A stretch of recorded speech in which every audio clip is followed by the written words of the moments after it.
Bonsoir à tous, numéro spécial du Sky Echo sur TV78. Nous sommes à Plaisir et plus précisément dans la zone d'activité Sainte-Apolline pour un magazine entièrement consacré au leader mondial de la communication extérieure, le groupe JC Deco.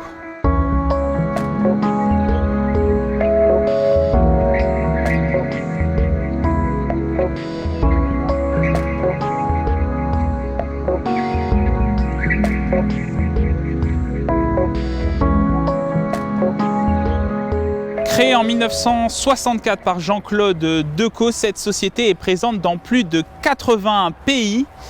Abribus, affiches grand format ou encore infrastructures de publicité installées dans les aéroports, les gares et les métros.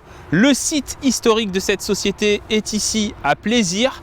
800 collaborateurs travaillent ici, de la préparation des affiches à la recherche en développement, en passant par le parc expo que vous voyez derrière moi qui expose les différents mobiliers urbains. Mais avant cela, regardez ce décryptage pour connaître un peu plus le groupe JC Deco.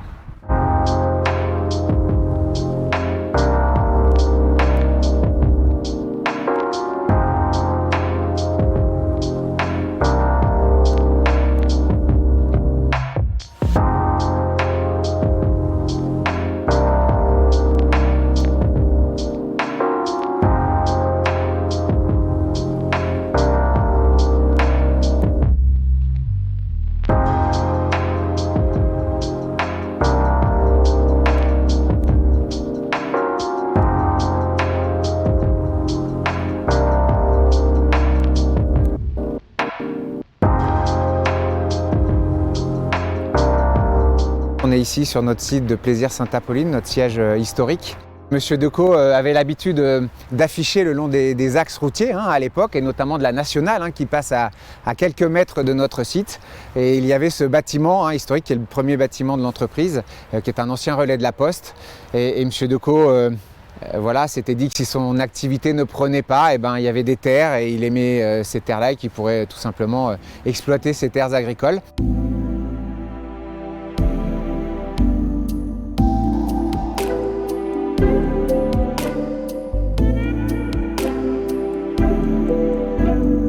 Nous sommes avec Guillaume Caillol dans les coulisses du groupe JC Deco, l'atelier de préparation des affiches. Bonjour. Bonjour Nicolas.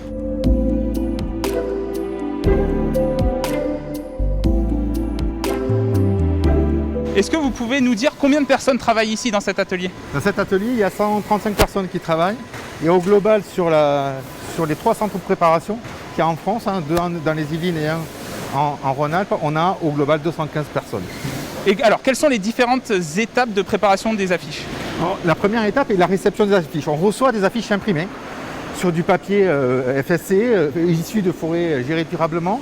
Ensuite, la première étape, ça va être la réception, les photos, qui va être ensuite complètement informatisée. Il va rentrer dans notre système et ensuite on va préparer l'ensemble des affiches. Vous voyez ici, comme ce qui passe ici, on va les colliser. C'est la deuxième étape.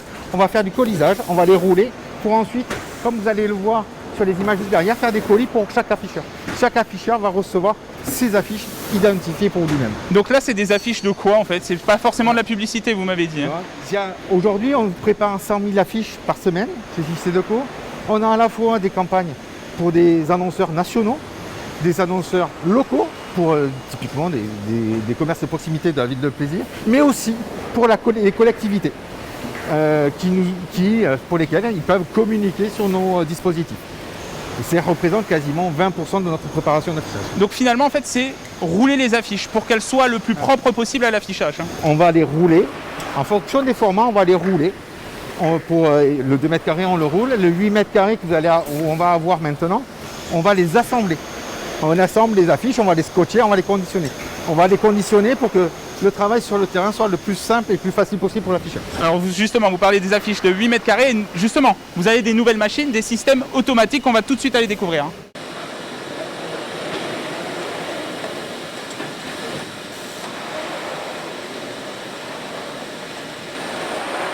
Et nous sommes toujours avec Guillaume Caillol pour parler de ce système automatique qui assemble des affiches de 8 mètres carrés cette fois-ci. C'est bien ça Nicolas. Donc cette machine est complètement automatique. On a des machines semi-automatiques, mais celle-là est complètement automatique. Elle vient mettre, comme vous pouvez le voir à l'écran, on charge des affiches, des bas d'affiches et des hauts d'affiches, et automatiquement la machine, grâce à des caméras qui sont positionnées dans la machine, vient repérer des croix d'assemblage et vient positionner parfaitement l'affiche pour avoir un assemblage parfait sur cette partie-là. Donc ça c'est un système automatique, mais il y a aussi des collaborateurs qui font cette activité-là. Cette activité-là, elle est principalement réalisée par nos collaborateurs, puisque plus de la moitié, 70% des affiches sont produites par nos collaborateurs sur des machines semi-automatiques. La force de JC Deco, c'est d'avoir à la fois des machines manuelles, semi-automatiques et automatiques pour pouvoir adapter notre outil de production au type de campagne qu'on réalise.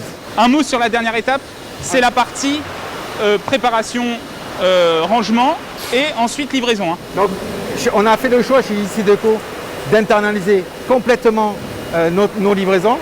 On a 13 navettes qui partent le lundi matin livrer l'ensemble de nos sites en France, nos 80 sites. Et juste avant, on a le rangement de toute la production qui est systématiquement contrôlé, scanné pour être sûr d'avoir le jour J à l'heure H l'ensemble des affiches prêtes partout en France. Eh bien merci Guillaume Cailleul. Merci Nicolas. Directeur des opérations d'affichage et événementiel chez JC Deco. Et le Sky Eco se poursuit direction le Parc Expo pour découvrir les différents mobiliers urbains.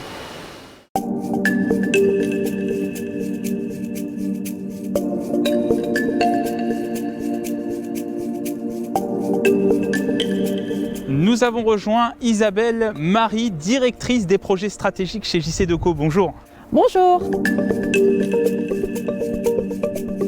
Alors avec vous, on va parcourir l'histoire du groupe à travers ces mobiliers urbains. Alors déjà, comment ont évolué les mobiliers urbains chez JC Deco ? Alors, ils ont évidemment évolué, même si, et vous en voyez plein d'exemples ici autour de vous, sur ce parc expo du campus de Plaisir. L'abribus, c'est vraiment un des services les plus développés en France et dans le monde par JC Deco. Et c'est avant tout un service. Donc un service qui a profondément changé depuis 1964 la mobilité dans les villes. Donc aujourd'hui, par exemple, en France, on a plus de 3000 collectivités locales parmi nos partenaires. Et ce mobilier, bien sûr, il sert à attendre le bus confortablement. Il a un design qui est spécifique, qui est très particulier, et c'est une des valeurs cardinales chez JC Deco que de travailler ce design. Et il accueille des fonctions. Alors au fil du temps, il a accueilli des fonctions par exemple d'information voyageurs, très important en mobilité. Et petit à petit, en fait, il s'est enrichi d'autres services. Je vous donne un exemple, des prises USB. Quand on est à court de batterie, on peut se brancher sous un abribus et passer son coup de fil. Ces mobiliers urbains qui ont toujours leur fonction première, qui ont toujours ce design qui a aussi son importance, a évolué pour intégrer de nouvelles fonctions. Concernant les autres mobiliers urbains, parce que JC Deco, ce ne sont pas uniquement les abribus, quels sont les autres types de mobiliers urbains qu'on retrouve ? Alors, il y a des services comme par exemple les sanitaires à entretien automatique, dont nous fêtons d'ailleurs ces jours derniers les 40 ans de développement chez JC Deco. C'est un sujet très important, l'hygiène sur l'espace public. Donc ça, c'est une typologie de service. On a par exemple aussi, on est passé devant elles, les colonnes Maurice, en tout cas les colonnes d'affichage culturel. Donc elles incarnent la politique culturelle des villes. Elles sont en plus un geste design qui est souvent magnifique. Donc c'est aussi, ça fait aussi partie des services aux collectivités locales et aux citoyens que nous avons développés. Et alors, au-delà du mobilier urbain, chez JC Deco, vous êtes aussi présent dans les usages en termes de mobilité douce. Oui, tout à fait. Et sur les mobilités douces, et en particulier le vélo en libre service, c'est une activité que nous avons développée dès 2003 à Vienne, puis étendue en France. Donc aujourd'hui, par exemple, en France, on opère dans 43 collectivités locales et le taux de satisfaction global de nos systèmes, qui est vraiment plébiscité par les utilisateurs, est de 92%. Donc ça répond à une attente très forte dans les centres urbains, une attente des collectivités locales comme des citoyens pour une mobilité plus partagée, plus douce. Merci Isabelle Marie. Je vous en prie. Directrice des projets stratégiques chez JC2Co, et maintenant qu'on a abordé avec vous la question des usages innovants, eh bien, allons rejoindre tout de suite Candice Marion pour parler de l'innovation technologique chez JC2Co.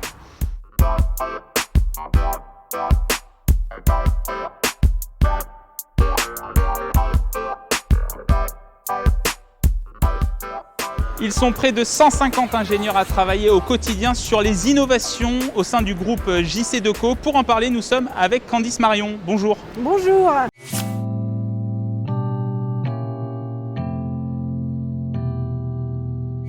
Alors, dans un premier temps, dites-nous, c'est les produits de demain, ça, ce qu'on a derrière nous. Alors exactement, ce sont les produits de demain. Alors déjà, l'innovation, elle irrigue le groupe. Tous les métiers, tous les collaborateurs sont inspirés.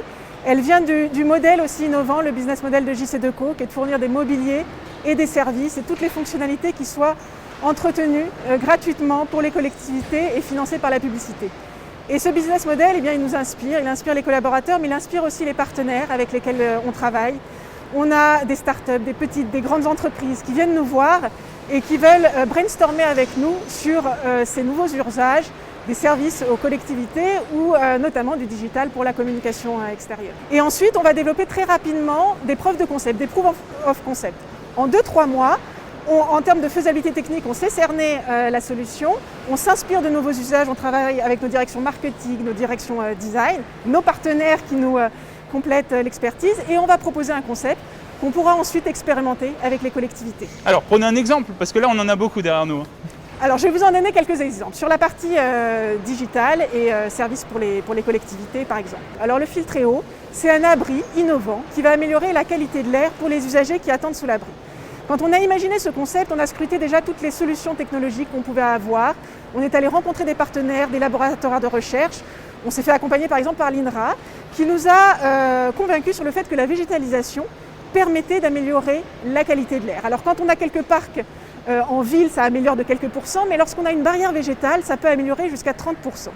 Et donc on a imaginé mettre sur les toits cette solution de filtration, qu'on a imaginé également sur une mousse parce qu'elle est légère, elle est vivace, facile à entretenir, elle est donc très durable, et qui va faire une barrière végétale aux polluants et permettre par un système piloté de ventilation d'améliorer l'usage pour les personnes qui attendent sous l'abri.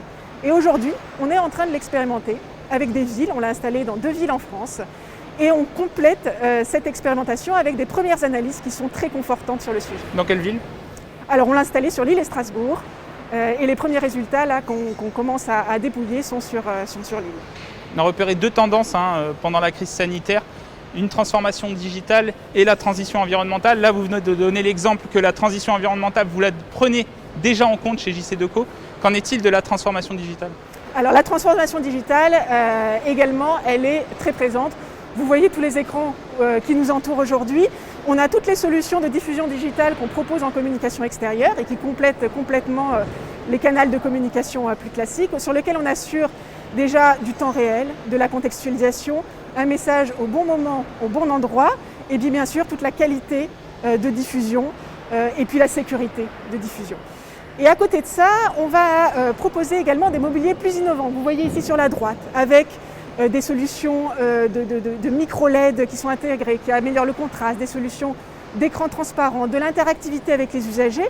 Et on propose là-dessus des solutions interactives, c'est-à-dire que la personne, l'usager, va se retrouver devant une offre de services gigantesque qu'il va pouvoir en fait manipuler et interagir et qui va lui permettre d'aller sur des services aux villes. Merci Candice Marion. Je vous en prie. Je rappelle que vous êtes directrice adjointe R&D nouveaux concepts et produits innovants chez JC2Co. Et c'est ainsi que se conclut ce Sky Eco. Merci de l'avoir suivi. Vous pourrez revoir cette émission en replay sur notre site internet ou sur l'application mobile. À bientôt sur TV78.